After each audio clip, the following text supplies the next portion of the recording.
dice ahí?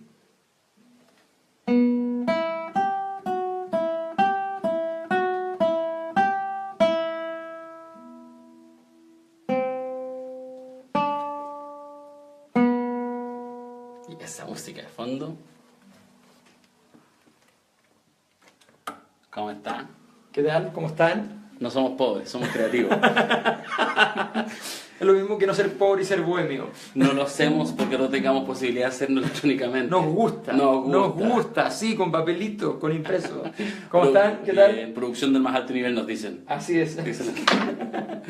Oh, rompí la guitarra. Está bien, perdona, no es mía, no me importa. Se cayó. Muy bien. Hola, ¿qué ¿Están? tal? ¿Qué tal? Gusto Alberto, ¿cómo estás? En Muy estado bien. sólido, ¿no? En estado sólido, como cada día martes, al menos por agosto. A ver si lo pasamos. Con un gran entrevistado, ya vieron el nombre. Así Lo vamos es. a presentar con detalle. Camisa blanca, pantalón verde, zapatillas. Un joven intelectual, político, abogado. Siempre voy a tener un abogado cerca. Pero periodista. ¿Periodista? Sí, rara la mezcla. Bueno, claro. Pero eso, vamos a preguntarle. Le gusta estudiar, parece. Le gusta estudiar. Le gusta estudiar. Un hombre estudioso, Está así bien. es. Oye, antes de ir con el invitado, un par de preguntas, ¿no? A ver. Hay una pregunta que todo el mundo se está haciendo y te la tengo que hacer. A ver. Porque a ha ver. sido la foto con Chamber, el director del Teatro Municipal, con Hernán Rivera Letelier y con Miguel Faría, músico chileno. La foto en Antofagasta. Justamente en Antofagasta. En el café del centro. ¿Así? Claro. Ese es el café donde está todo el día Claro, ahí toda la mañana. De temprano en la mañana hasta las 2 de la tarde. Hernán Rivera Hernán Letelier. Letelier se va luego a su casa a almorzar, duerme siesta y después se pone a escribir. En la mañana también escribe, en el café, pero a veces conversa mucho con la gente. Tiene de hecho al costado de la mesa, tiene una inscripción ¿Ya? con su nombre. Ya, no se Está la- reservada Perfecto. permanentemente. Bueno, estábamos con Hernán Rivera Letelier, con Frederic Chamber, director del Municipal de Santiago, con Miguel Farías, compositor, pero estábamos trabajando. Pero ¿qué más cuenta detalles? No, estábamos trabajando. Pero cuenta detalles. Pero es que el trabajo es así. Hay momentos para decir de qué se trata y hay momentos Ya. en que no. Entonces nosotros decimos, mira, en un mes más va a salir un documentito que explica todo. Ya, perfecto. Entonces ahí en ese momento hacemos un programa especial y le decimos, he aquí el documento. Y aquí la razón. Otra vez estuve en un congreso en México, de la izquierda internacional y qué sé yo, y de repente todo empieza así como, ahora vamos a hablar del documento. Porque este documento, como hace años que no había un documento como este, establece las bases principales y los principios fundamentales. El documento, ¿y dónde está el documento? Uno estaba pero expectante del documento. ¿Y? Me llegó el documento. Y ahí estaba, era breve, ¿Ya? y la gente seguía diciendo, el documento. Ya, El tenía documento. en mayúscula. El documento. Y uno no podía más que plegarse y decir, no, maravilloso. Está bien. El documento. Está bien, muy bien. Años de trabajo para el documento. Oye, ¿volviste a clases? ¿Pero es literal o volviste a la universidad? ¿Estás en No, tu no, no, oficina? no, volví a la universidad hace un mes, pero había terminado el primer semestre, estaban en las pruebas correspondientes, después vacaciones de invierno, y volvimos esta semana, de hecho, el día de ayer a clases. Tuve clases, de hecho, desde 10 para las 2 hasta las 6:20, o sea, clases. Y cuando parte el posgrado va a ser de 10 para las 2 hasta las 10 de la noche, así que clases, Ya. clases, ¿no? Y estuvo muy bien, muy interesante. Me inauguraron unas salas nuevas, yo no las se habían inaugurado a principio de año, pero yo no había logrado tener la oportunidad de estar en ellas. Ya. Un edificio nuevo que se llama Recicla, Ya. muy bonito, De los H. sí, muy, muy bonito. ¿En serio? Ya. Y como decía un colega, decía, es increíble que uno hace clase aquí y es como que se viera el mar. En Santiago. Es maravilloso, Maravilloso. amplio, con espacio, el horizonte, se ve el horizonte. Está Entonces bueno. es maravilloso, ¿no? Muy bien. El segundo curso, bueno, son 2 horas seguidas el segundo curso, pero son en un sótano, ya es distinto. Así que Ya. Eso es más H. eso es más, la famosa Ursach. Sí, un clásico. Bien, Ya. vamos con el invitado, sí, a ver al invitado. Mira, le ofrecimos vino, le ofrecimos sour, Pero pidió té pero pidió té. y yo El le vino- pedí un agua perra. agua perra. Sí. El vino es de la producción. El vino de la producción. Así que si se mueve Estaba mucho la listo el cámara... vino. Oye, pero no le sacamos aquí el No, tecito, qué le ordinario. va a quedar muy Qué cargado. ordinario. Quizá le gusta Pobrecito, cargado. pobrecito. Renato Garín. Muchas gracias, profesor Mayol. ¿Cómo está? Aquí estamos. El profesor ¿Qué tal? Renato y el profesor Mayol. Aquí estamos. ¿Cómo están todos? Buenas noches. Bueno, Renato Garín, yo lo conocí alguna vez en un programa por internet. Ya, estamos con 300 personas en vivo. Hace tiempo atrás. Bueno, no sé cuánto tiempo, ya no sabe. ¿Cuánto tiempo habrá sido? ¿5 años? 6 años más o menos. ¿6 años? Sí, 2011. Plena crisis. Inútiles y subversivos se Así llama llamado. ese programa. Ah, ese. Ese. ¿Tú Mira. lo escuchaste? Pero Sí, esta pues. gente progresista escucha cosas tan extrañas. No, es que yo en ese tiempo no era progresista. Ahora me voy desviando, pero esa es otra historia. Bueno, entonces, Renato ahí era una voz dentro de ese variopinto grupo Muy joven. de vos. expertos en ángeles. Uno de los expertos en ángeles. Rodrigo Carmi, que le mandamos un saludo. Un gran saludo, Rodrigo. Donde había todas las ediciones, y ahí tuve la ocasión de conocerlo y empezar a ver este despliegue que luego redunda en un columnista muy destacado, con columnas que empiezan a ser muy relevantes, con polémicas armadas a partir de esas columnas. Y luego ya el paso al escritor de un libro exitosísimo, una venta, un superventas. ¿Cuánto se vendió? A ver, pongamos así. Como 6.000 ejemplares. 6.000 ejemplares. 6.000 ejemplares, para que tengamos una idea, para que entendamos el mercado editorial chileno. En Chile, al mes más o menos, así se venden de los libros nuevos, recién editados, en total 10.000 ejemplares. Al mes, entre todo lo que Entre sale. todo lo que se vende. Sí, Entonces, vender 6.000, sí. vender 6.000. De hecho, la otra vez estuve en una reunión con una editorial en España y me decían, o sea, ahora vender 10.000 en el mundo es como, vender 10.000, bien. Claro. No, ya no es como en esos tiempos donde Claro. 20.000. ¿Cuánto 30.000. vendió el derrumbe el modelo? 14.000. 14.000. Una locura. Que aquí, claro, estamos hablando de libros. Sí, Ya, sí. solo eso, chiste interno. Entonces, veamos entonces, bueno, El Lobby Feroz, tu gran obra, o le tienes más respeto a otra. Muchas veces pasa que la más exitosa uno la mira así con... Tengo uno ahora que va a estar apareciendo ¿Ah, sí? ¿De qué? Anticipo. durante este proceso, digamos, que se trata sobre las élites, que es un tema que tú has tratado bastante, no siempre estando de acuerdo con tus tesis, sin embargo yo voy a tratar de mostrar en ese nuevo trabajo que hay un secuestro institucional en Chile. Un secuestro institucional que ya creo que demostré en el Lobby Feroz respecto de esta imbricancia histórica entre la élite política y la élite empresarial, cómo ciertos personajes se conectaron unos con otros, hicieron un negocio industrial respecto a las relaciones políticas. Y ahora lo que quiero mostrar es cómo otras instituciones que no son el lobby, que no son las puertas giratorias entre política y negocio, otras instituciones, tienen una lógica capturada, secuestrada, digamos, donde las élites se apropiaron de las instituciones. Esa es la tesis dura que me Otras mueve. instituciones, a ver, para tener el elemento concreto que el ser humano necesita. Una. No pidamos más. A ver, hay una caso. institución clave, yo creo, que es el cuoteo. Ya. ¿Ya? Cuando quiero decir institución, quiero decir incluso los usos de la élite. A mí la tesis que me mueve central, Alberto, es la tesis que propone Alberto Edwards en La Fronda Aristocrática. En la fronda, Que es un libro conservador, no es un libro progresista. por supuesto. Es un libro más bien reaccionario que apoya una dictadura, que es la dictadura de el Caballo Ibáñez, ¿no? El año 27. Pero todas las verdades se tocan. Así es. Y esa tesis que emana, sabemos, de Spengler, ¿no? La decadencia de Occidente. ¡Qué gran libro! La decadencia de Dios Occidente.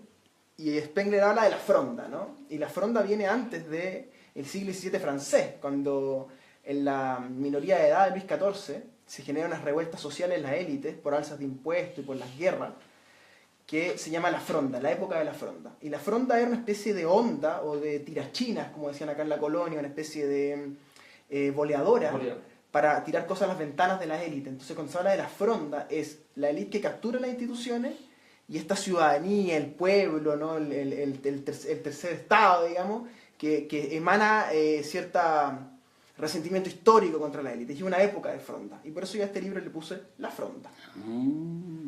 No sabíamos. Muy bueno. Bueno, un pequeño regalo. claro, un Pequeño regalo. Me habría gustado tenerlo, pero estamos un poquito atrasados ahí con la imprenta. El corazón de mi tesis que me mueve en el Lobby Feroz es ese. Es decir, hay una manera de entender el poder en las élites post-Pinochet que ya no es público ni privado, que ya no es de izquierda o de derecha, que ya no es progresista ni conservador, sino que es más complejo que eso. que es una élite que se diferencia del resto, que construye sus cánones políticos, sus cánones institucionales, su propia moral, que se diferencia de este grupo social anterior, que eran los hacendados, ¿verdad? Que es un mundo que la Unidad Popular daña seriamente en su proyecto histórico, que luego Pinochet termina por sepultar, ¿verdad? Que es el mundo de la vieja hacienda, ¿no? Ese mundo de la vieja hacienda le cede su paso a estos otros, ¿no? Que son plutocráticos, que son avasalladores, y ahí está el lobby. Ahí está nuestro amigo Eugenio Tironi, ahí están Enrique Correa, Cristina Vitar, la hermana Velasco. Ya, pero ahí dijiste algo al principio que claro, porque hay un elemento que es bien concreto, que es esta articulación a nivel de las oficinas, las unidades de trabajo que articulan la élite, y en el fondo la alimentan en sus relaciones ya de un modo sistemático, profesional, que es el lobby. Pero algo dijiste antes que cuando empiezas a decir, bueno, esto no es ni esto otro, qué sé yo, que me empezó a sonar a una versión sofisticada, no sé, pero tiene algo de peronismo lo que tú describes.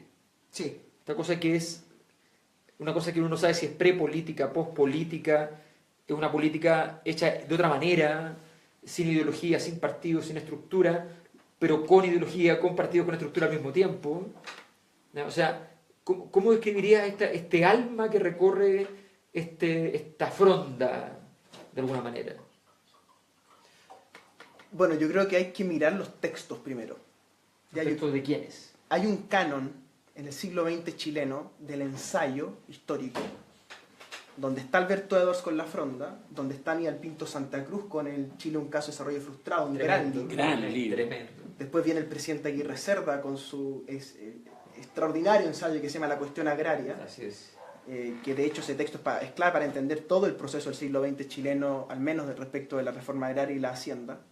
Esos tres libros, al menos en la primera mitad del siglo XX, ya te hablan de una cuestión central, que es que hay un asunto respecto de las élites y el modelo productivo en Chile, que está siempre como inconcluso, ¿no? Y que nosotros como Frente Amplio hoy día decimos, hay que cambiar el modelo productivo. Claro, pero uno mira y resulta que lo dijo Aguirre Cerda, lo dijo Balmaceda, lo dijo Pinto Santa Cruz, incluso los historiadores conservadores lo habían dicho, o sea, Francisco Antonio Encina, por ejemplo, ¿no? Que en 1911, en una frase genial, creo yo, de Francisco Antonio Encina, dice, Chile se resume en esta frase, consumimos como civilizados y producimos como bárbaros. 1911. Francisco 1911. Brillante, ¿no? Entonces, cuando uno mira esos tres ensayos, Aguirre Cerda, Pinto Santa Cruz, Edwards, la cuestión es clara. La élite no fue capaz de tener un proyecto de desarrollo, ¿no? Miremos después la segunda mitad del siglo. Bueno, de hecho se niegan al proyecto de Balmaceda. Totalmente. Y se niegan al proyecto de Balmaceda sin ninguna razón más que esa negación al proyecto de desarrollo. Como más tarde se van a negar al proyecto radical. Exactamente. O sea, pero es muy impresionante porque en el caso de Balmaceda logran capturar incluso a los mismos liberales. O sea, los grupos liberales terminan denostando su propio líder para poder apoyar a los grupos conservadores en la necesidad de terminar con esta locura, que era la locura del desarrollo, de la integración territorial, del ordenamiento, o sea, de la construcción de un Chile que estaba a puertas del desarrollo además, Sí, en ese instante. porque digamos, el centenario pilla a Chile, hay textos clave en esto, ensayos cortos, ¿no? Esas frases que van quedando, me parece que no somos felices, que dice un ensayista que se cita comúnmente en las campañas presidenciales, lo digo porque el señor Guillé Lo ha citado. lo ha citado mucho esa frase, y cuando uno mira, uno dice, a ver, Aguirre Cerda, Pinto Santa Cruz, Edwards, los tres hablan de lo mismo. Mira la segunda parte del siglo XX, el gran ensayo de la segunda parte del siglo XX, Mario Góngora, el ensayo histórico sobre la noción de Estado en Chile. ¿Qué dice Góngora en eso? La élite toma el Estado para sí. Arma un proyecto histórico en el Estado, pero después se queda con el Estado para sí. Y el neoliberalismo, y aquí volvemos a la tesis que me mueve, el neoliberalismo es una contradicción en los términos. Porque el neoliberalismo te dice, por un lado, el Estado tiene que ser pequeño, el Estado es malo, achiquemos el Estado. Esta es la tesis de José Piñera, de Axel Kaiser, ¿verdad? Y sus mentores, que son Robert Nozick, ¿verdad? Que es anarquista de utopía, una versión de los libertarianos, y Friedrich von Hayek, ¿verdad? Camino a servidumbre y otros ensayos, que es la otra camino de estos austrolibertarios donde se inscribe nuestro estimado Axel Kaiser. Esa tesis de achiquemos el Estado, bueno, resulta que cuando uno la mira en la práctica, todos los días, resulta que el Estado chiquito que ellos proponen es para ellos. Y Carabineros es para ellos, y el Sename es para ellos, y el lobby es para ellos, y las pesqueras son para ellos. O sea, lo que hay de Estado es para la élite. Está capturado, además. Es para la élite. Pero está capturado de muchas maneras distintas, porque Exacto. una captura es para hacer un negocio, otra captura es por estructura de poder, otra captura es por mantener el orden. Sí. O sea, son distintas formas de Y captura. ahí me parece mi lado abogado, que es para perfeccionar la tesis, que es que esto es una construcción institucional legal. Por ejemplo, la puerta giratoria entre los ministerios y los directorios. El grupo Luxic, que tiene una fortuna inconmensurable, creo yo, ¿no? O sea, comparando el tamaño del país con la fortuna que tiene Luxic. 20.000 millones de dólares. En un país como este Un tercio del presupuesto. estamos de acuerdo que es un nivel de Sí. presupuesto para empresarial en O Chile. sea, pensemos que el más rico del mundo tiene 5 veces más y le vende a todo el planeta. Este señor normalmente le vende a Chile, nada más, que tenemos 17 millones de habitantes y como dicen los chinos sobre países de este tamaño, somos todos primos. Claro. Y el señor North, a comienzos del siglo XX, que era el gran... Dinero. Claro. Salazar habla de un equivalente hoy día a $1.000 millones. Claro. O sea, Luxic tiene 20 veces 20 el veces señor más. North. Que el ultrapoder de la época. Exactamente. Y tú mira, a ver, miremos los directorios del grupo Luxic en los últimos 10 años. A ver, miremos eso. Miremos. Miremos. Canal 13. Canal 13 solamente. René Cortázar. ¿Dónde estuvo René Cortázar? En los gobiernos de la Concertación 2 veces. Por supuesto. Ministro del Trabajo. Hombre clave de la transición, además, Televisión Nacional de Chile, en fin, una puerta giratoria increíble. Nicolás Aguirre. ¿De dónde viene Nicolás Aguirre ahora? Que fue nombrado por Bachelet, digamos, el redentor de la educación en Chile, que muchos le creyeron. Nicolás Aguirre. ¿De dónde viene Nicolás Aguirre? De Canal 13 del Grupo Luxic. Aurora Williams, ministra de Bachelet de Minería. ¿De dónde venía Aurora Williams? Antofagasta Minerals, Grupo Luxic. Puerto Ati. Exactamente. Alberto Arenas, Victorio de Quiñenco, Grupo Luxic. Miremos ahora a la derecha, Rodrigo Ginspeter, ex ministro de Piñera. ¿Dónde se fue a la semana de haber dejado el gobierno en marzo de 2014? A Quiñenco, el Grupo Luxic. En fin, la lista es enorme en todas las empresas, en todos los directorios, ¿verdad? Luxic ha usado el poder político de una manera impresionante. ¿Y por qué? Porque no hay leyes que lo prohíban. En los lugares civilizados, que es donde Chile no pertenece, ¿verdad? Hay que pasar un periodo de al menos 2 años, en algunos casos 1 año, otros son 2 años, en que tú no puedes pasarte del lugar donde trabajabas al lugar donde la empresa tiene intereses, ¿verdad? Porque te estás llevando contactos del Estado, conocimiento del Estado, know-how del Estado, ¿verdad? Que es de todos los chilenos. Entonces, claro, estos personajes de la fronda hacen currículum en el ministerio y después van y venden ese capital en las empresas. Y ese es un uso institucional de la élite, de la derecha, de la concertación, de la nueva mayoría, y que es transversal y que construyó una casta, ¿verdad?, político-empresarial que está entre lo público y lo privado, que está en las oficinas de lobby, ¿verdad?, que es mucho más denso, creo yo, Alberto, que el mero tema del financiamiento de las campañas.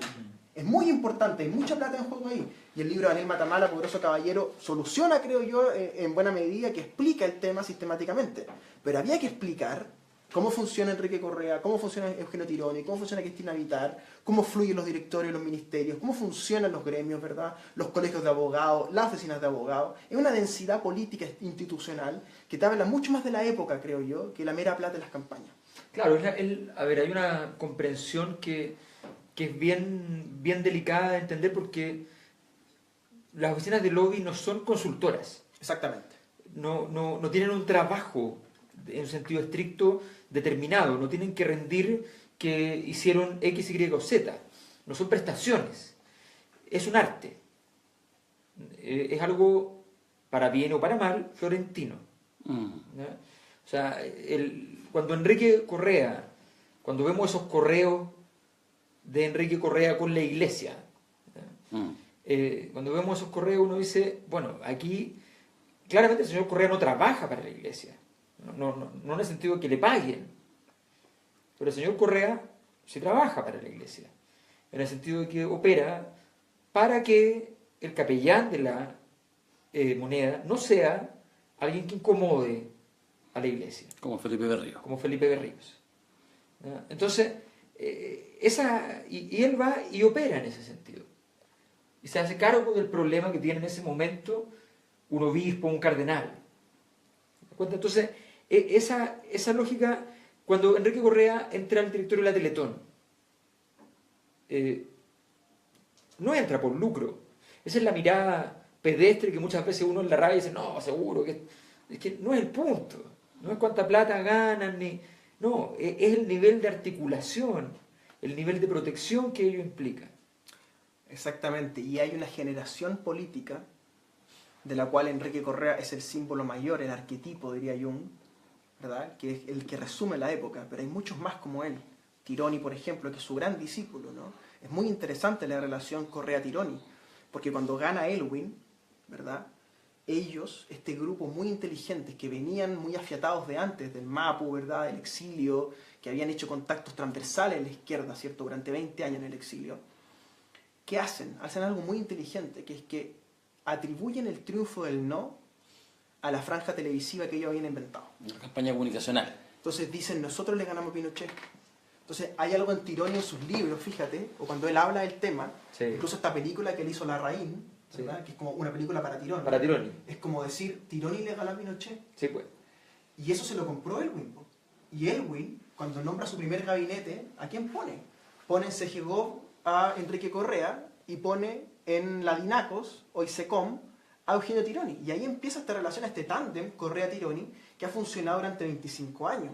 Entonces, muy interesante mirar esa generación. ¿Quién más está en esa generación? Óscar Guillermo Garretón.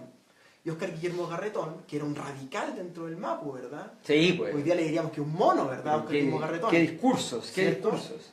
Igual que Correa, o sea, igual de Igual que radical. Correa. incluso Era más un radical. mono, efectivamente. Los monos, los monos. los monos. ¿Y dónde terminó Garretón? Terminó el presidente de Llanza y, recordemos, a cargo del Comité Financiero del Partido Socialista, que decidió invertir dinero en la autopista y en otras empresas Y reguladas. consejero de CONICET. Y consejero de CONICET y una serie de cuestiones más, ¿no? Sí. Entonces uno dice, vaya, esta generación del Mapu, tan radicales que sonaban, ¿verdad? Tan monos que eran en los 60 y 70, terminaron convertidos hoy día, ¿verdad? En los operadores máximos del modelo, y que son, si tú me permites, los que impidieron el derrumbe del modelo.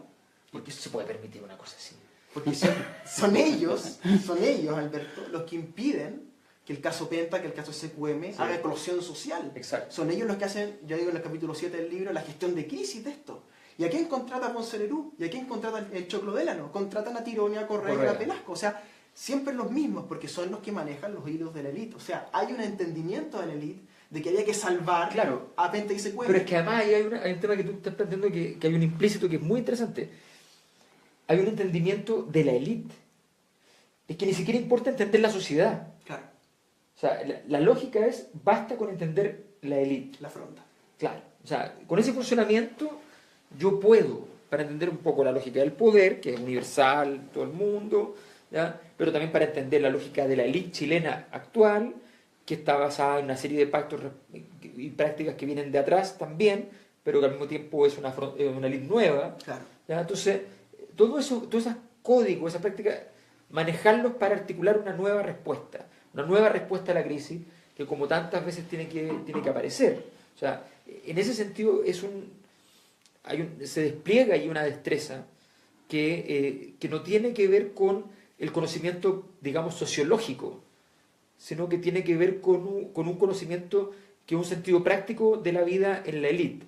Ahora, en segundo punto, tú planteaste el tema del plebiscito y la imagen crecientemente agigantada de la importancia de la franja. Si uno mira todas las encuestas de la época, están sistematizadas fácilmente en Wikipedia, ni siquiera tienen que buscar, están ahí sistematizadas todos los años. Se googlea y llega. Y se llegan, están todas las encuestas de esa época. Senador Incluso- Navarro, para que si está Sí, escuchando... el señor Navarro puede ir a ver a Wikipedia. Recordemos, y incluso hay unas encuestas muy raras que las únicas que daban ganadora a Pinochet, Claro. que son las encuestas que hacía la PDI, en ese tiempo la Policía de Investigaciones, no como PDI, ¿ya? Que hacía encuestas. Imagínate que vaya a contestar, llegaban los tirados. Sí. No sé. Pero esas daban un triunfo a Pinochet, pero todas las demás, desde antes, decían que iban a ganar el no. Eso es, que es más o menos normal, hacer un plebiscito donde das mínimas garantías de que va y tienes que elegir si sigue el dictador o no. O sea, la pregunta es más bien por qué un 43% de la gente estuvo dispuesta Sí. a votar que sí. Y hay zonas donde Pinochet ganó. ¿Eh? Y ahí son donde Pinochet ganó. Entonces, eso es la pregunta, pero era obvio que iba a ganar el no. Dicho esto, es interesante entonces que se juegue con la tesis de que esto fue la franja, Y hay un gran detallito, no tiene ninguna importancia para lo importante que estás diciendo tú, pero un detallito que no se menciona sobre la película no. En la película no está Correa, No está correcto. solo está Tironi. Exactamente. Hay una gran venganza de Tironi, maravillosa, y Sí. lo saca de la película, no queda para el cine de Oye, Hollywood. es cierto, ¿eh? No lo había Sí, pensado. No está Correa. Y es muy sorprendente además que yo me gusta y a la vez no me gusta el cine de Pablo Larraín. Que es que Pablo Larraín toma las figuras y las desarma, las humaniza al nivel, digamos, de poner a Neruda en los prostíbulos, digamos, Sí. ¿no? Que me hace una cosa súper interesante. Pero yo me pregunto, Pablo Larraín, Pregúntale a Pablo, pregúntale. ¿podemos hacer eso, Pablo Larraín? Está conectado. ¿Podemos llevar a Neruda a los prostíbulos y tenemos que hacerle una oda a Tironi? Yo no entiendo. O sea, podemos mostrar la humanidad de Neruda y mostramos la grandeza de Tironi. Pablo, lo que te dije. Pablo, Pablo, no estás no- entendiendo no está- nada. Pero mira, a ver, ¿sabes qué? Sí, o sea, yo, la película de Neruda parte con una escena genial, hay que decirlo. La primera escena en el baño. Sí, es brillante. ¡Uy, qué escena! Alerta spoiler, En alerta el spoiler, Senado, cuidado. ¿Eh? En el Senado. Sí. ¿Ya? Lucho Ñeco ahí. Neruda, Una escena frondista, ¿no? meando. Una escena plenamente frondista. Los Entonces, senadores juntos, meando juntos meando en el juntos, baño, en el baño del Congreso. haciéndole bullying al comunista. Cuando no ha pasado. Entonces empezaron a...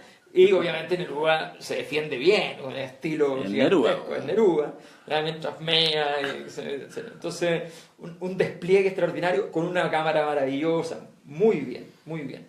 Pero sí, es cierto esto de que en ese proceso de humanización además no se entiende cuál es el final del camino. O sea, después Claro. de humanizarlo, ¿qué? Claro. ¿Qué hacemos? Pues si hacemos eso con Neruda, que yo estoy de acuerdo que se haga, digamos, o sea, lo mismo que ha hecho Jorge Baradit, por ejemplo, tomar a la figura histórica y decir, mira, eran de carne y hueso, tenían digamos, desviaciones, tenían placeres sexuales, no sé, tomaban, ¿verdad? O sea, eran personas de carne y hueso. ¿Por qué no hacer eso con Tironi? Porque Pablo Larraín toma la figura de Tironi y la ensalza al nivel de que la ensalza. Y es porque yo creo que comparten un etos, que es el etos de estos negocios comunicacionales, ¿no? Que es el negocio de hacer comerciales para Falabella, ¿verdad? O sea, de suma puntos con la CMR, ¿cierto? Que en el fondo... El universo de la compra. Exactamente. Y esta es la clave para entender a Tironi.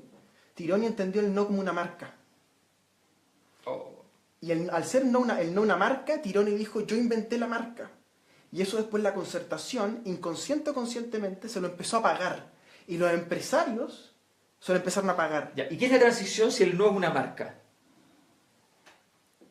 Fíjate que es interesante esa pregunta porque Carl Schmitt, que es un filósofo, Pero, por favor, claro. habla de que todos los conceptos políticos son conceptos teológicos secularizados, ¿no? Así es.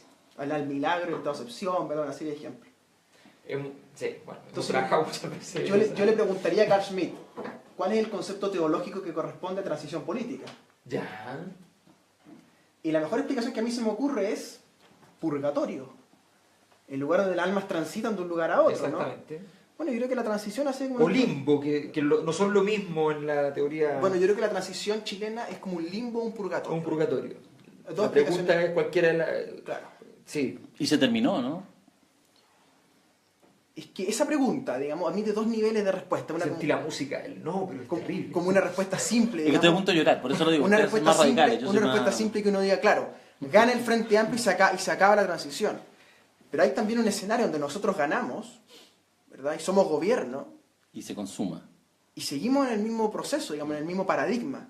Y ahí hay una respuesta, creo yo, política, intrínsecamente política, que creo yo que marca la gran cuestión política del Frente Amplio como proyecto, que es que hay uruguayos y españoles. Hay uruguayos que dicen, acumulemos en un proceso largo, digamos, a la uruguaya, que en 20 años vamos a llegar probablemente al gobierno. Y hay españoles que dicen, el cielo no se toma por consenso, el cielo se toma por asalto, como decía Pablo Iglesias en Madrid, ¿verdad? Y que queremos el fin del régimen. Entonces hay dos tesis, creo yo, conviviendo en todas las orgánicas, ¿verdad? A todos niveles de asamblea, de base, ¿verdad? Que hay A dos veces tesis. dentro de la misma persona, incluso, Exactamente. dependiendo del día. Sí. No, es que esas cosas pasan. O sea, efectivamente están... O sea, yo creo que hay dos, como, ¿cómo se acaba la transición? Yo creo que hay dos niveles de respuesta, El digamos. otro día me preguntaba, esta es una pregunta más que supone cierto nivel de polémica, pero me llegaba la pregunta de un académico de una universidad de Antofagasta que estaba haciendo unas conferencias en Argentina, entonces y me escribe porque se había encontrado una persona que estaba haciendo una investigación sobre el Frente Amplio chileno, una uruguaya que está haciendo la investigación. Me plantea la pregunta, no sé si entendí bien, pero la pregunta que quizás es la pregunta de ella. ¿Es el Frente Amplio una renovación de las élites o es una transformación de la estructura de las élites? Yo creo que esa es la gran cuestión política dentro del Frente Amplio. O sea, la gran cuestión política en el Frente Amplio no es un choque de orgánica, no es personalismo versus colectivismo, no es la asamblea versus el centro, no es esa la cuestión. La cuestión es cuál es nuestra posición respecto del régimen imperante. ¿Queremos el fin del régimen o queremos la reforma paulatina del régimen? Y esas son dos cuestiones, creo yo, que tarde o temprano van a tener que aparecer, como aparecieron en la concertación en algún momento. Lo que sí hay que mencionar y que hay que ser muy claro, que es que el grado de penetración que ha tenido el neoliberalismo en la sociedad chilena, como doctrina filosófica, económica, ¿verdad? Y además con sus enfermedades propias, ¿no? El fenómeno de la depresión, ¿verdad? El Como vida cotidiana. Claro, el fenómeno del estrés, ¿no? El colon irritable, la fibromialgia, ¿no? Que es muy fuerte en las mujeres. El déficit atencional. Claro, exactamente, por ejemplo. ¿De qué estás hablando? Ese tipo de enfermedades, lo que te habla es que el neoliberalismo triunfó a nivel de los cuerpos, de la carne. ¿No? O sea, no quiero aquí ponerme biopolítico ni abrazar... No, pero es un fenómeno que ocurre en la era Reagan en Estados Unidos. Exactamente. Exactamente igual. Más intenso porque había más plata en Estados Unidos en ese momento para poder llevarlo esto al extremo de que le daban la medicación psiquiátrica la misma a toda la familia, incluyendo al perro. ¿Ya? O sea, todo eso está muy bien descrito en obras de literatura como Bret Easton Ellis, American Psycho y todas las obras de Bret Easton Ellis que son muy brillantes, muy bien escritas y además que hablan de esta época desenfrenada, loca, sí, derechista, sí, pero perversa, perversa, porque pero... ¿Por qué dijiste pero perverso? No, por los conservadores, Ah. por los conservadores que dicen, no, pero estos tipos eran, qué sé yo, ambiguos sexualmente, como el mismo dice, como el mismo es, como Easton Ellis, entonces, y llenos de locuras que no saben, esquizofrenias que no están claras si son tales o sencillamente son el desarrollo de la imaginación. Entonces, y esto de grandes fiestas, ultra borracho, ultra drogado, y qué sé yo, toda esa lógica donde además toda la familia está integrada en ese proceso. Entonces esa era Reagan, que es la base cultural del neoliberalismo, si se quiere, en términos de operación cotidiana. Es como el sueño del neoliberalismo, ¿no? La época Reagan, Sí. Nueva York, digamos, ¿no? Sí. Que es donde se genera... Gobernados por un actor. Claro, y donde se genera en esos años 80 la figura, el tótem en Nueva York, que se llamó Donald Trump. Sí, pues. O sea, son los años 80 los que generan Donald Trump, que después es la consecuencia de lo que Donald Trump terminó siendo, pero son esos valores culturales, y en Chile hay una literatura así, creo yo. Yo creo que cuando uno lee de nuevo, digamos, desde esta mirada que tenemos nosotros hoy día, Mala Onda de Fuguet, por ejemplo, o sea, y cuando uno ve Matías Vicuña, ¿no? Ese personaje que Fuguet piensa jalando coca en Río de Janeiro arriba del cuerpo de una brasileña, digamos, uno dice, bueno, hay algo ahí del desenfreno de las élites, ¿no? Que es más cultural, y es un desenfreno económico, ¿verdad? Sí. Es un desenfreno también muy interesante, creo yo, porque funciona en contradicción. Es un desenfreno sexual en las élites, a la vez que se oponían al divorcio, por ejemplo. Claro. Es un desenfreno al nivel de las drogas, a la vez que se oponen a la legalización de las drogas. No cuestionamos la estructura social, solo hacemos una vida más desenfrenada. Exactamente. Y ese desenfreno termina siendo, creo yo, cristalizado en un modelo social que hoy día está, no sé si derrumbado, tal como alguna vez alguien te escribió ahí en una columna en El Desconcierto, que nada se derrumba, todo es derrumbado. O sea, yo creo que el modelo no se va a caer así como por una implosión, digamos, sino que va a ser empujado, digamos, de algún lado o del otro. Porque, ojo, aquí puede ocurrir un derrumbe del modelo neoliberal desde el propio neoliberalismo. Por supuesto. ¿No? O sea, La historia del capitalismo se parece más a eso. Sí, es lo más probable, Claro, históricamente hablando. Sí, claro, claro. Marx dice, ¿no?, que la burguesía es doblemente revolucionaria, ¿no?, que revoluciona la sociedad preagraria, ¿no?, y después revoluciona su propia creación burguesa, Sí, ¿no? Y eso es lo que puede pasar en Chile, y es que el neoliberalismo haga como una especie de mutante, ¿no?, y consuma dentro de sí estos movimientos sociales y transforme esto en consumo. Y eso también es una alternativa que puede ocurrir. Y ojo, las oficinas de lobby funcionan en esa lógica. Porque la oficina de lobby, cuando tiene que ir a armar una termoeléctrica, por ejemplo, al norte, cuando tiene que ir Tironi al tema de los cines de cuello negro al sur, cuando tiene que ir Walmart a San Bernardo a instalar un puerto seco más grande de Latinoamérica, cuando ocurren todos esos fenómenos locales del lobby, lo que el lobby hace es llegar a las comunidades y convertir en una mercancía, en un producto que la empresa regala a la comunidad como un trade-off, un cambio entre el daño ambiental y eso que te regalan.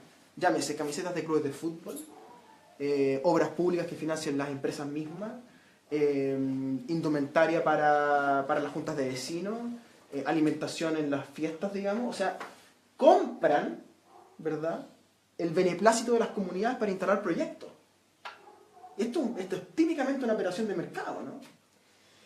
Oye, hay una sección en este programa que es una sección muy importante. ¿Qué me voy a inventar ahora? No, es una sección. Esto es un invento. No se sabe, ya, pero ¿Sí? es una sección. Ah, la esa, sección de las preguntas esa huevonas. sección. Ah, ya, está Las bien. preguntas huevonas. La pregunta huevona 1. ¿No? Esta pregunta es muy importante para los escritores siempre, así que te tienes que sentir muy regocijado de que te la hagan. El director del programa está preocupado. ¿En qué momento se te ocurre, cómo nace el lobby feroz?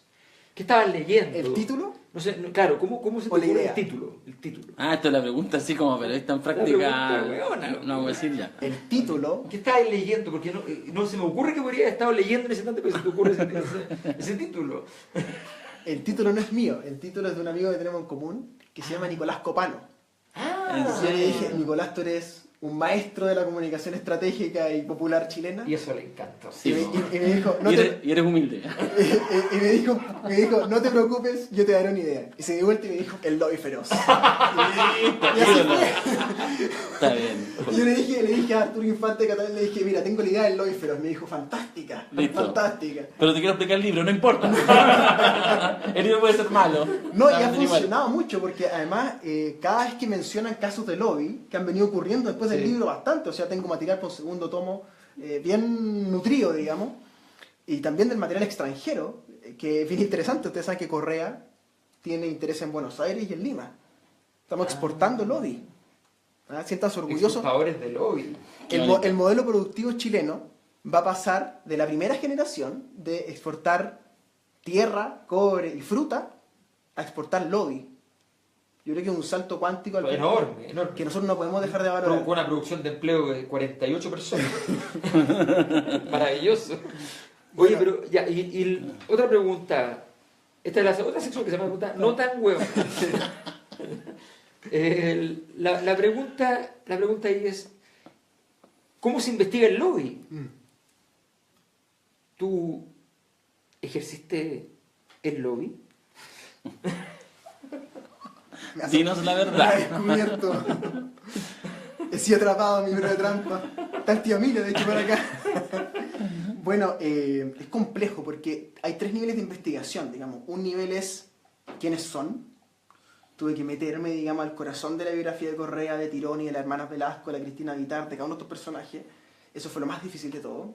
Se te cierran los círculos, ¿verdad? Empiezan a correrse la voz, los grupos de WhatsApp, los Telegram, ¿no? Y hay alguien, Es su pega. alguien anda preguntando por don Enrique y Chao. nadie te contesta, digamos. Borrado. Sin embargo, logré ir construyendo un set de fuentes de personas que habían pasado por estas empresas de Los lobby. despedidos de siempre. Exactamente. Lo Hugo Bravo de la historia, ¿no? Claro. Y ellos me fueron contando un poco la industria. Entonces, eso es un nivel, ¿no? El adentro de la industria. Después hay un segundo nivel que es, bueno, ¿qué hacen? ¿No? ¿Cómo influyen en las leyes? ¿Cómo influyen en los parlamentarios?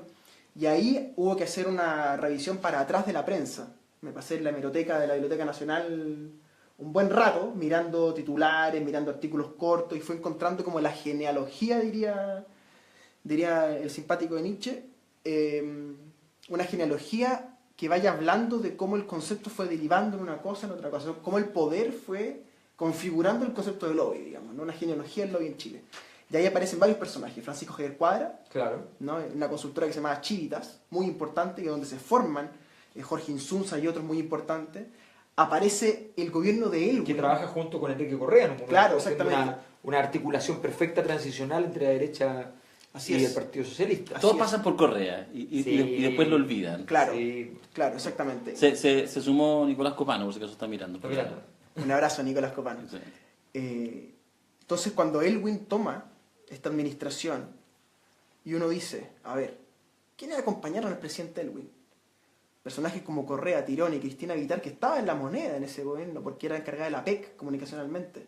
Y la jefa de prensa del presidente Elwin era María Lulú Velasco. La conocía Marilú Velasco, ¿no? Que era hija de Belisario. hija de Belisario. Entonces tú dices, a ver, la señorita Velasco, hija del subsecretario y la jefa de prensa, termina en el lobby. Enrique Correa, Sajegov termina en el lobby. Correa termina, Tirone termina en el lobby. Todos terminan en el lobby. Entonces uno dice, a ver, la época, eso que pasó entre el 89 y el 95 más o menos, configuró el mercado. Pero, o sea, no es una... A ver, claro, hay una destreza, obvio, naturalmente. Pero no es la capacidad la que determina el lobista. No. Es la oportunidad. Es la estructura donde habita y las posibilidades que esa estructura le procura. Mira, yo creo que hay un principio con el cual hay que funcionar. Cuando uno lee los ensayos que te he mencionado, Fronda Aristocrática de Edwards, La cuestión agraria de Pedro Aguirre Cerda, El desarrollo frustrado de Pinto Santa Cruz, La noción histórica del Estado en Chile de Góngora, incluso te diría Labradores Proletarios de Salazar, El Chile perplejo de Jocelyn Holt, La carta abierta a Patricio del Wenderman Durín. ¿Estás insinuando que son todos lobistas? No, estoy diciendo, estoy diciendo, esos ensayos comparten una tesis que es, todos los negocios lucrativos en Chile surgen siempre en el mismo lugar, el Estado. Estos lobistas hicieron el negocio desde dentro del Estado y armaron dentro del Estado las oficinas del lobby y después las sacaron, ¿cierto? Como una nave, sale una nave nodriza, digamos. Es el Estado el que genera las condiciones de mercado. Y esa es la gran falacia neoliberal, creo yo, libertariana, lo Axel Kaiser. Claro. ¿Cierto? Que Fueron ellos. No entienden que el Estado configura los mercados. Exactamente. Sí, por supuesto. Porque el mercado es un... Eso está, pero así, además, académicamente, en términos del desarrollo de los estudios de economía sociológica de los años 80, está súper demostrado cómo se construyen los mercados en Chile. Y bueno, y como algo que pasa normalmente, y está investigado ya no ahora, para el siglo XIV, XV, cómo las estructuras paraestatales de entonces van construyendo los mercados, porque los mercados naturales son los mercados locales o los transnacionales, los muy de larga distancia, miles de kilómetros, que son naturales. La gente va a buscar lujo y trae cosas muy caras a gran distancia, no perecibles, por supuesto, o va a comprar muy cerca al mercado objetos perecibles, la feria, por decirlo así. Pero el mercado intermedio de 50 kilómetros, 100 kilómetros, 500 kilómetros, solo puede acontecer bajo la configuración política. Así es. Y la historia de Chile ya conoció esta manera de crear modelo económico y social. El siglo XIX portaliano, el siglo XIX largo, bueno, digamos, que va desde el 33 al suicidio de Balmaceda, ¿no? Pasando por las guerras y todo lo que pasó entre medio, los dos levantamientos, Pedro León Gallo al medio, toda esa historia larga, ¿verdad? Bueno, toda esa época estuvo marcada por dos características. Una semidemocracia, democracia formal, pero en realidad una captura, ¿verdad?, militar y política, y un semicapitalismo. O sea, semidemocracia y semicapitalismo en el régimen portaliano. Mi impresión y la tesis que mueve el lobby feroz, la tesis que mueve la fronda también, es este periodo de Chile, neoliberal, post-Pinochet, es una semidemocracia y es un semicapitalismo parecido al del 19, basado en el mismo concepto. Porque Guzmán es un neoportalianismo. Exactamente. Y el mercado de hoy día son neoestancos. Por supuesto. ¿Se entiende la idea? O sea, sí, el viejo estanco chileno fue renovado hoy día por el estanco de las farmacias, el estanco de Luxic, el estanco de los mates, el estanco de los Angelini, el estanco de Said, los múltiples estancos de Sayé, ¿verdad? ¿Estarías dispuesto a decir que pasamos de una oligarquía burguesa a una burguesía oligárquica? Fíjate que hay una novela, que la recomiendo mucho, que le escribió Ricardo Burgaft, que se llama Sanhattan. Un libro notable, no lo he leído, que apareció justo en la época del movimiento estudiantil y los 6 meses posteriores. Que me acuerdo cuando apareció, pero no la leí. Es una gran novela, y él dice, esto es una avanzada plutocrática. Creo que es una buena definición. Una avanzada plutocrática que... ¿Y sobre qué avanza? Esta es la pregunta. La pregunta no es, ¿son plutocráticos o no? La pregunta es, ¿sobre qué avanzan? Avanzan sobre las instituciones. Porque la fronda, conceptualmente, no es un grupo social, no es como una fiesta de la élite. No es la Cristina Vitar con 5 o 6 abogados tomando pisco sour en su casa. Eso no es la élite. No es el cuiquerío, digamos. Por mucho que ellos crean que son la élite. Hay que los padres de apoderados de San George y del Grange son la élite. Sí, tienen un poder social, pero no necesariamente son élite, están tan endeudados como tú, como yo probablemente. Bueno, tú más en este caso, ¿no? Mucho más. El caso central, creo yo, de esto es que si hubiera una reforma educacional en Chile, real, seria, no como la de Nicolás Izaguirre, una reforma seria, tendría que empezar necesariamente por los colegios de la élite. Porque ese es el capital social y educacional que hay que democratizar. Entonces yo creo que hay un error conceptual de pensar la reforma desde el liceo público, desde la escuela con números. Hay que pensarlo del Grange. Desde allá hay que pensar la cuestión, porque ¿cómo permitimos el gueto social? Y la pregunta central del gueto social, que es una pregunta que mueve toda la literatura del siglo XX chileno, o sea, de cómo evitar el gueto, ¿no? Esa es la pregunta. Toda la literatura es Salazar, ¿no? O sea, Sí. Violencia política en las grandes alamedas, ¿verdad? El Labradores peripletares que te decía, la historia contemporánea de Chile. Es la pregunta de Salazar de decir por qué la élite se olvidó de Chile. Esa es la pregunta central. Y estamos haciendo que los niños de la élite se olviden de Chile también. O sea, esa universidad es precordillerana. Esos colegios por ahí arriba, que son gigantescos además, que son especie de galpones sin fin, ¿no? Uno dice, bueno, ¿están ayudando a la democracia o la están perjudicando? Mi impresión es que la vida social en Chile se va a poner muy difícil si la élite no entiende este problema, de que tiene que bajar de su gueto. Ya nos vamos. Sí. El profesor Rodrigo Baño acuñó el término de plutocracia representativa para dar cuenta del más o menos lo que tú describías. Pero bueno, ya estamos terminando en estado sólido y hemos visto en estado sólido Sí. a Renato. ¿eh? Sí, no, se pasó. Renato Garín, tremendo. Sí, yo pensé que aquí a poner consignas, ¿no? Se tiró así sólido. No, sí. Es un invitado de este programa, ¿no? Sí. A ver, Conociste la casa de estudio, esto Sí, es- la casa de estudio, sí.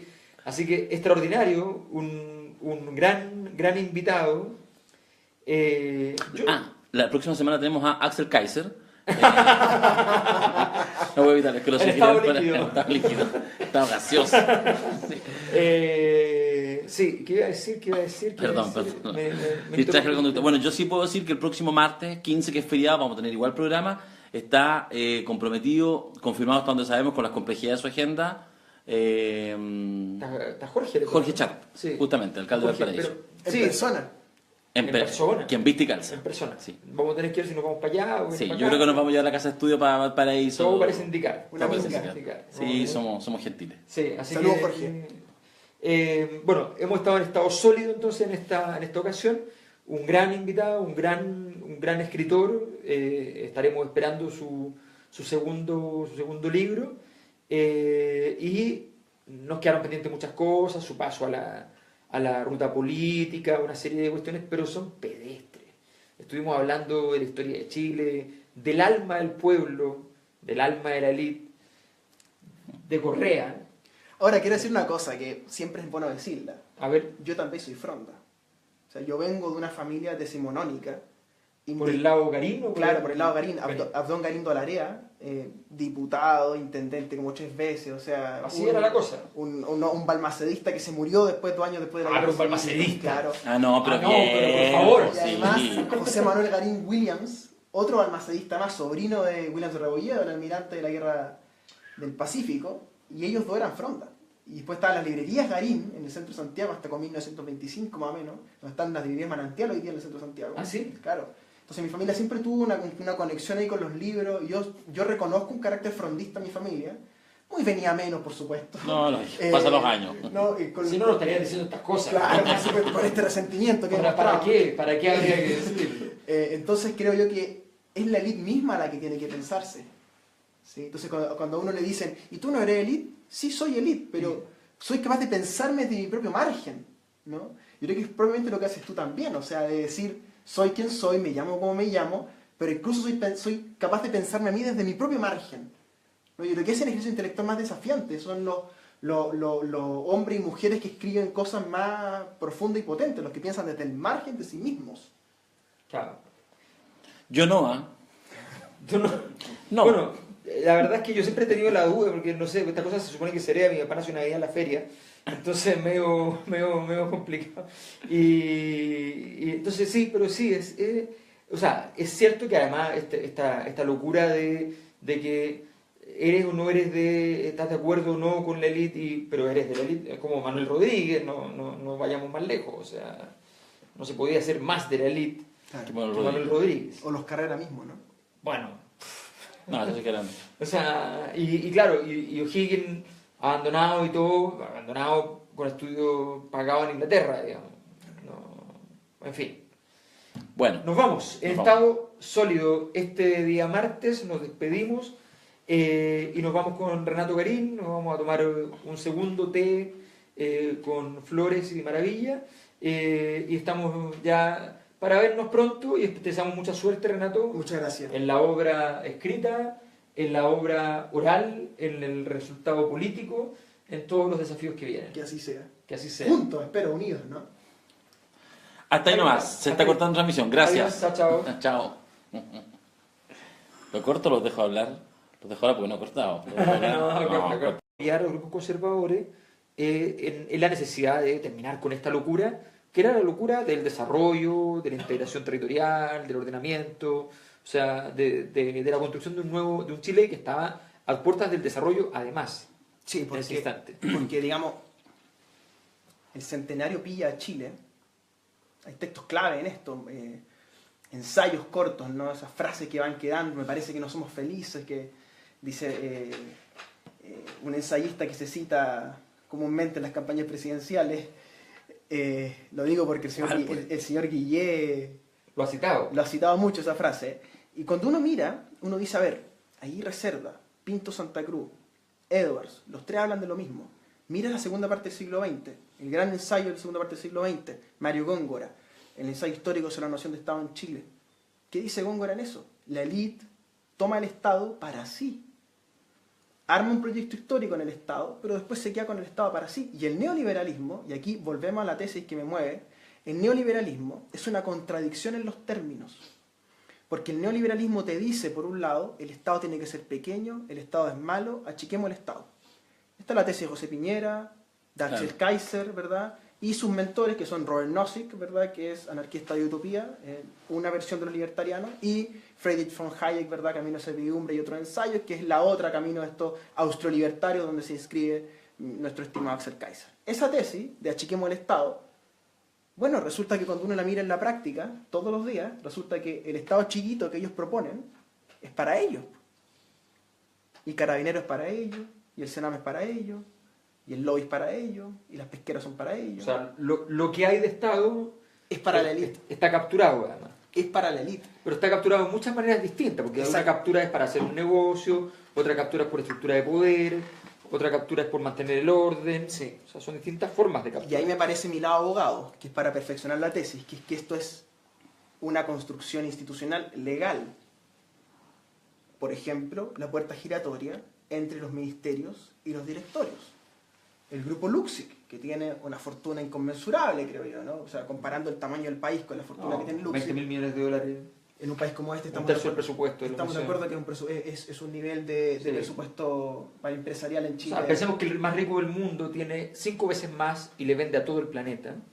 Este señor normalmente le vende a Chile, nada más, que tenemos 17 millones de habitantes y como dicen los chinos sobre países de este tamaño, somos todos primos. Claro. Sí. Y el señor North, a comienzos del siglo XX, que era el gran... Niego. Claro. Salazar habla de un equivalente hoy día a $1.000 millones. Claro. O sea, Luxic tiene 20 veces 20 el veces señor más. North. Que el ultrapoder de la época. Exactamente. Y tú mira, a ver, miremos los directorios del grupo Luxic en los últimos 10 años. A ver, miremos eso. Miremos. Miremos. Canal 13. Canal 13 solamente. René Cortázar. ¿Dónde estuvo René Cortázar? En los gobiernos de la Concertación 2 veces. Por supuesto. Ministro del Trabajo. Hombre clave de la transición, además, Televisión Nacional de Chile, en fin, una puerta giratoria increíble. Nicolás Aguirre. ¿De dónde viene Nicolás Aguirre ahora? Que fue nombrado por Bachelet, digamos, el redentor de la educación en Chile, que muchos le creyeron. Nicolás Aguirre. ¿De dónde viene Nicolás Aguirre? De Canal 13 del Grupo Luxic. Aurora Williams, ministra de Bachelet de Minería. ¿De dónde venía Aurora Williams? Antofagasta Minerals, Grupo Luxic. Puerto Ati. Exactamente. Alberto Arenas, Victorio de Quiñenco, Grupo Luxic. Miremos ahora a la derecha, Rodrigo Ginspeter, ex ministro de Piñera. ¿Dónde se fue a la semana de haber dejado el gobierno en marzo de 2014? A Quiñenco, el Grupo Luxic. En fin, la lista es enorme en todas las empresas, en todos los directorios, ¿verdad? Luksic ha usado el poder político de una manera impresionante. ¿Y por qué? Porque no hay leyes que lo prohíban. En los lugares civilizados, que es donde Chile no pertenece, ¿verdad? Hay que pasar un periodo de al menos 2 años, en algunos casos 1 año, otros son 2 años, en que tú no puedes pasarte del lugar donde trabajabas al lugar donde la empresa tiene intereses, ¿verdad? Porque te estás llevando contactos del Estado, conocimiento del Estado, know-how del Estado, ¿verdad?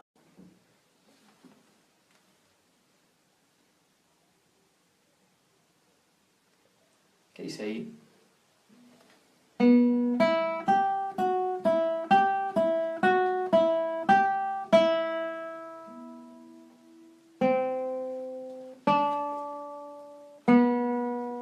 Y esa música de fondo.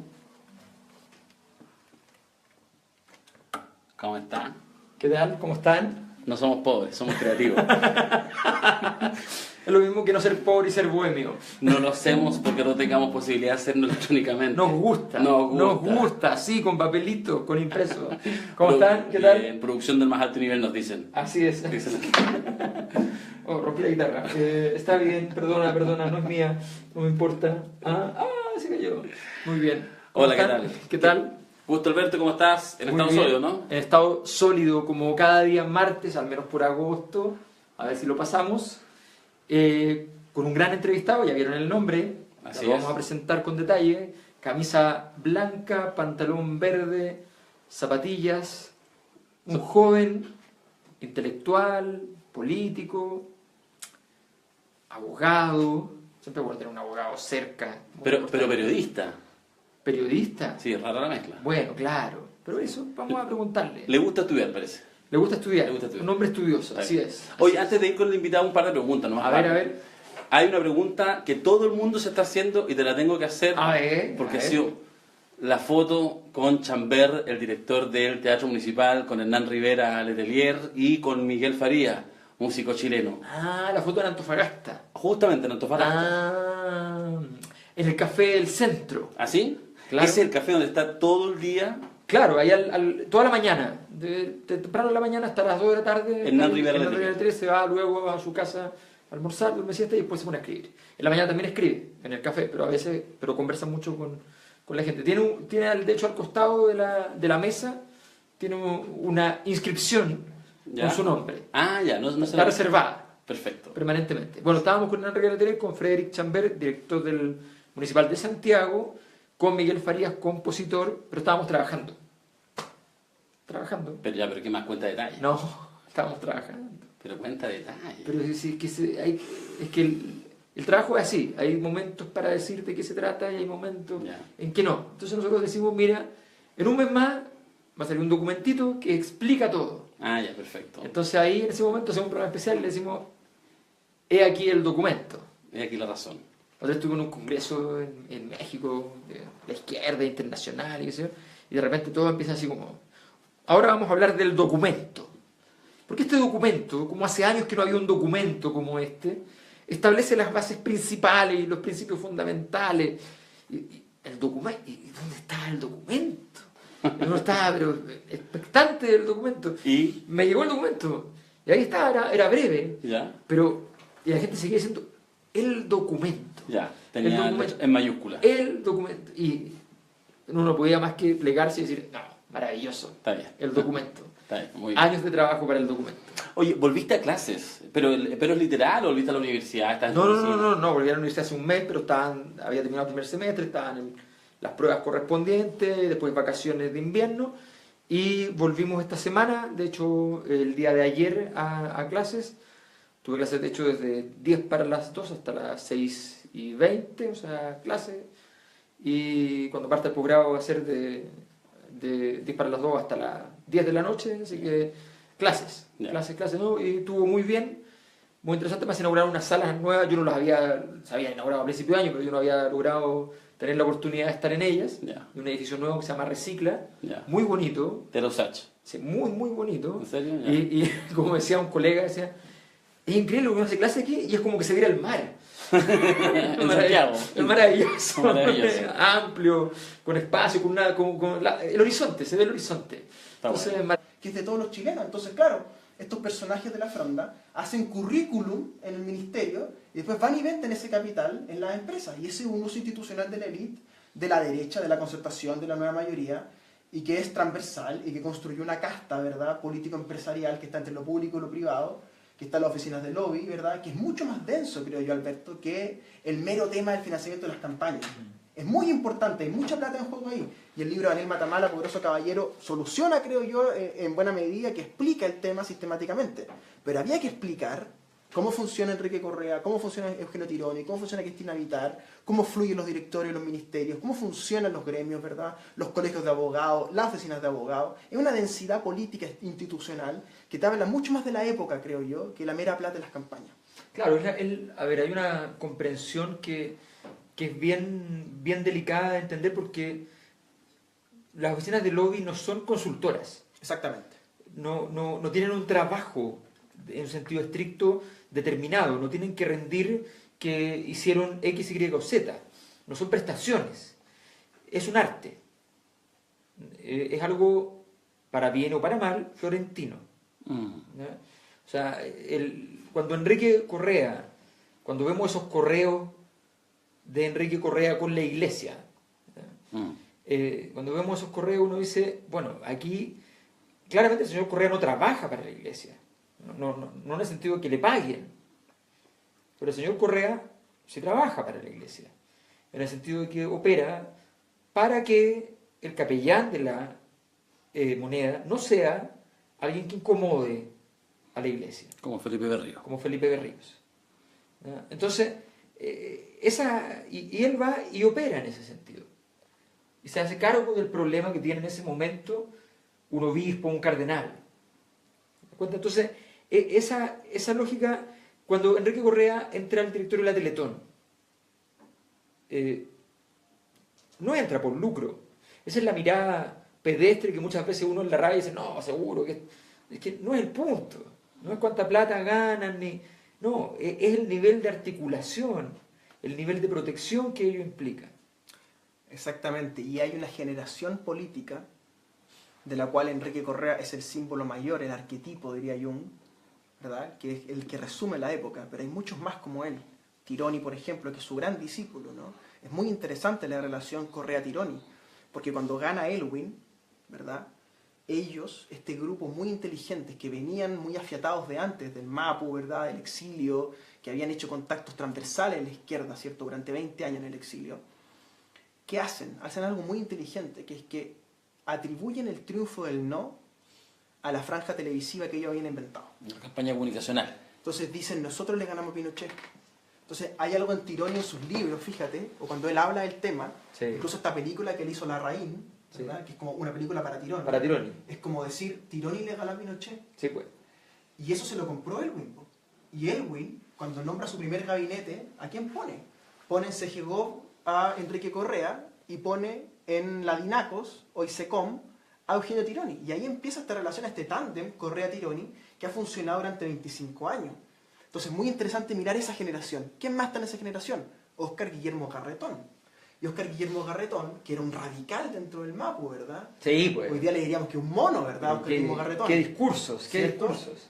Igual que Correa, o sea, igual de Igual que radical. Correa. incluso Era más un radical. mono, efectivamente. Los monos, los monos. los monos. ¿Y dónde terminó Garretón? Terminó de presidente de Llanza y, recordemos, a cargo del Comité Financiero del Partido Socialista, que decidió invertir dinero en la autopista y en otras empresas Y reguladas. consejero de CONICET. Y consejero de CONICET y una serie de cuestiones más, ¿no? Sí. Entonces uno dice, vaya, esta generación del MAPU, tan radicales que sonaban, ¿verdad?, tan monos que eran en los 60 y 70, terminaron convertidos hoy día, ¿verdad?, en los operadores máximos del modelo, y que son, si tú me permites, los que impidieron el derrumbe del modelo. Porque se puede permitir una cosa así. Porque son ellos, Alberto, los que impiden que el caso Penta, que el caso SQM... Maravilloso, ¿no? Muy bien. El segundo curso, bueno, son 2 horas seguidas el segundo curso, pero son en un sótano, ya es distinto. Así que... Ya. Eso es Mausach. Eso es más, la famosa Ursach. Sí, un clásico. Bien, Ya. vamos al invitado, sí, a ver al invitado. Mira, le ofrecimos vino, le ofrecimos sour, Pero pidió té pero pidió té. y yo El le vino, pedí un agua perra. agua perra. Sí. El vino es de la producción. El vino de la producción. Así que si se mueve Estaba mucho la listo. cámara... Oye, pero no le sacamos aquí el tecito, qué le ordinario. va a quedar muy Qué cargado. ordinario. Quizá le gusta Pobrecito, cargado. pobrecito. Renato Garín. Muchas gracias, profesor Mayol. ¿Cómo está? Aquí estamos. El profesor Renato y el profesor Mayol. Aquí estamos. ¿Cómo están todos? Buenas noches. Bueno, Renato Garín, yo lo conocí alguna vez en un programa por internet. Ya, estamos con 300 personas en vivo. Hace tiempo atrás. Bueno, no sé cuánto tiempo, ya no sabe. ¿Cuánto tiempo habrá sido? ¿5 años? 6 años más o menos. ¿6 años? Sí, 2011. Plena crisis. Inútiles y Subversivos se Así llama llamaba. ese programa. Ah, ese. Ese. ¿Tú Mira. lo escuchaste? Sí, Pero pues. gente progresista escucha cosas tan extrañas. No, es que yo en ese tiempo no era progresista. Ahora me voy desviando, pero esa es otra historia. Bueno, entonces, Renato ahí era una voz dentro de ese variopinto grupo Muy joven. de vos. expertos en ángeles. Expertos en ángeles. Rodrigo Carmi, que le mandamos un saludo. Un gran saludo, Rodrigo. Donde había todas las ediciones, y ahí tuve la ocasión de conocerlo y empezar a ver este despliegue que luego redunda en un columnista muy destacado, con columnas que empiezan a ser muy relevantes, con polémicas armadas a partir de esas columnas. Y luego ya el paso al escritor de un libro exitosísimo, una venta, un superventa. ¿Cuánto se vendió? A ver, pongamos así. Como 6.000 ejemplares. 6.000 ejemplares. 6.000 ejemplares, para que tengamos una idea, para que entendamos el mercado editorial chileno. En Chile, al mes más o menos, así se venden de los libros nuevos, recién editados, en total 10.000 ejemplares. Al mes, entre todo lo que Entre sale. todo lo que se vende. Sí, Entonces, vender 6.000, sí. vender 6.000. De hecho, la otra vez estuve en una reunión con una editorial en España y me decían, o sea, ahora vender 10.000 en el mundo es como, vender 10.000, bien. Claro. No, ya no es como en esos tiempos donde Claro. 20.000. ¿Cuánto 30.000. vendió el derrumbe el modelo? 14.000. 14.000. Una locura. Que aquí, claro, estamos hablando de libros. Sí, Ya, sí. solo eso, chiste interno. Entonces, veamos bueno, El Lobby Feroz, tu gran obra, o le tienes más respeto a otra. Muchas veces pasa que la más exitosa uno la mira así con... Tengo uno ahora que va a estar apareciendo ¿Ah, sí? ¿De qué? Anticipo. durante este proceso, digamos, que se trata sobre las élites, que es un tema que tú has tratado bastante, no siempre estando de acuerdo con tus tesis, sin embargo yo voy a tratar de mostrar en ese nuevo trabajo que hay un secuestro institucional en Chile. Un secuestro institucional que ya creo que demostré en el Lobby Feroz respecto de esta imbricancia histórica entre la élite política y la élite empresarial, cómo ciertos personajes se conectaron unos con otros e hicieron un negocio industrial respecto a las relaciones políticas.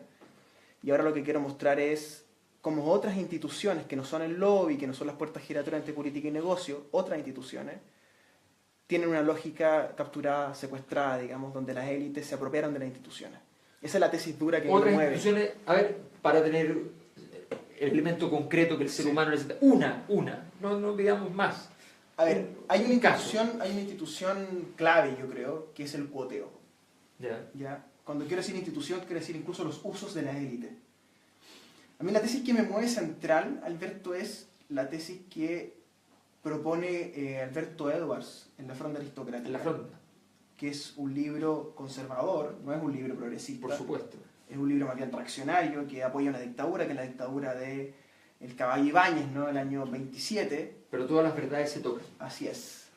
Y esa tesis que emana, sabemos, de Spengler, ¿no? La decadencia de Occidente. ¡Qué gran libro! La decadencia de Dios Occidente. Y Spengler habla de la fronda, ¿no? Y la fronda viene antes del siglo XVII francés, cuando en la minoría de edad de Luis XIV se generan unas revueltas sociales en las élites por alzas de impuestos y por las guerras, que se llama la fronda, la época de la fronda. Y la fronda era una especie de onda o de tirachinas, como decían acá en la colonia, una especie de boleadora Bolívar. para tirar cosas a las ventanas de la élite. Entonces cuando se habla de la fronda es la élite que captura las instituciones y esta ciudadanía, el pueblo, ¿no? el tercer estado, digamos, que emana cierta resentimiento histórico contra la élite. Y es una época de fronda. Y por eso yo a este libro le puse La Fronda. No sabíamos. Muy bueno. Bueno, un pequeño regalo. claro, un Pequeño regalo. Me habría gustado tenerlo, pero estamos un poquito atrasados ahí con la imprenta. El corazón de mi tesis que me mueve en el lobby feroz es ese. Es decir, hay una manera de entender el poder en las élites post-Pinochet que ya no es público ni privado, que ya no es de izquierda o de derecha, que ya no es progresista ni conservador, sino que es más complejo que eso. que es una élite que se diferencia del resto, que construye sus cánones políticos, sus cánones institucionales, su propia moral, que se diferencia de este grupo social anterior, que eran los hacendados, ¿verdad? Que es un mundo que la Unidad Popular daña seriamente en su proyecto histórico, que luego Pinochet termina por sepultar, ¿verdad? Que es el mundo de la vieja hacienda, ¿no? Ese mundo de la vieja hacienda le cede su paso a estos otros, ¿no? Que son plutocráticos, que son avasalladores, y ahí está el lobby. Ahí está nuestro amigo Eugenio Tironi, ahí está Enrique Correa, Cristina Vitar, la hermana Velasco. Ya, pero ahí dijiste algo al principio que claro, porque hay un elemento que es bien concreto, que es esta articulación a nivel de las oficinas, las unidades de trabajo que articulan la élite, y en el fondo la alimentan en sus relaciones ya de un modo sistemático, profesional, que es el lobby. Pero algo dijiste antes que cuando empiezas a decir, bueno, esto no es ni esto otro, qué sé yo, que me empezó a sonar a una versión sofisticada, no sé, pero tiene algo de peronismo lo que tú describes. Sí. Esta cosa que es una cosa que uno no sabe si es prepolítica, pospolítica, es una política hecha de otra manera, sin ideología, sin partido, sin estructura, pero con ideología, con partido, con estructura al mismo tiempo. O sea, ¿cómo describirías este alma que recorre esta fronda de alguna manera? Bueno, yo creo que hay que mirar los textos primero. ¿Textos de quiénes? Hay un canon en el siglo XX chileno del ensayo histórico, donde está Alberto Edwards con La Fronda, donde está Aníbal Pinto Santa Cruz con el Chile, un caso de desarrollo frustrado, un gran libro. Tremendo. Después viene el presidente Aguirre Cerda con su extraordinario ensayo que se llama La cuestión agraria. Así es. Que de hecho ese texto es clave para entender todo el proceso del siglo XX chileno, al menos respecto de la reforma agraria y la hacienda. Esos tres libros, al menos en la primera mitad del siglo XX, ya te hablan de una cuestión central, que es que hay un asunto respecto de las élites y el modelo productivo en Chile, que está siempre como inconcluso, ¿no? Y que nosotros como Frente Amplio hoy día decimos, hay que cambiar el modelo productivo. Claro, pero uno mira y resulta que lo dijo Aguirre Cerda, lo dijo Balmaceda, lo dijo Pinto Santa Cruz. Incluso los historiadores conservadores lo habían dicho, o sea, Francisco Antonio Encina, por ejemplo, ¿no? Que en 1911, en una frase genial, creo yo, de Francisco Antonio Encina, dice: Chile se resume en esta frase: consumimos como civilizados y producimos como bárbaros. 1911. Francisco 1911. Brillante, ¿no? Entonces, cuando uno mira esos tres ensayos, Aguirre Cerda, Pinto Santa Cruz, Edwards, la cuestión es clara. La élite no fue capaz de tener un proyecto de desarrollo, ¿no? Miremos después la segunda mitad del siglo. Bueno, de hecho se niegan al proyecto de Balmaceda. Totalmente. Y se niegan al proyecto de Balmaceda sin ninguna razón más que esa negación al proyecto de desarrollo. Como más tarde se van a negar al proyecto radical. Exactamente. O sea, pero es muy impresionante porque en el caso de Balmaceda logran capturar incluso a los mismos liberales. O sea, los grupos liberales terminan denostando su propio líder para poder apoyar